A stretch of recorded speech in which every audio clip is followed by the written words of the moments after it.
സാറിനല്ല വിഷമമുണ്ടെന്ന് എനിക്കറിയാം. പക്ഷെ സത്യമായിട്ട് എനിക്കൊന്നും ഓർമ്മ വരുന്നില്ല. നമ്മൾ കസ്റ്റഡിയിലായ ദിവസങ്ങളിൽ എവിടെ കലഞ്ഞ് സാറിൻ്റെ ഭാര്യനെയും മകളെയും പൊക്കിയതിന് ശേഷം ഞാൻ മിനിമം ഒരു 10-15 നൈട്രസൻ അടിച്ചിട്ടുണ്ടാവും. എൻ്റെ തലച്ചോറൊക്കെ ആകെ ഫ്രൈഡായിരുന്നു. എല്ലാം കഴിഞ്ഞ് പോലീസ് എന്നെ പിടിച്ച് എൻ്റെ കിക്കിറങ്ങിയപ്പോഴേക്കും എനിക്ക് പലതും ഓർമ്മയില്ലാണ്ടായി. സാറ് എത്ര വട്ടം എന്നെ ഇതുപോലെ കാണാൻ വന്നാലും എനിക്കിനിയൊന്നും ഓർമ്മ വരും തോന്നുന്നില്ല.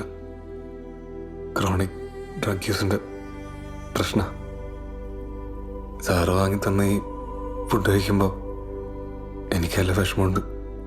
പക്ഷെ സാറ് മാസം കൊണ്ടുവന്നി ഹോട്ടൽ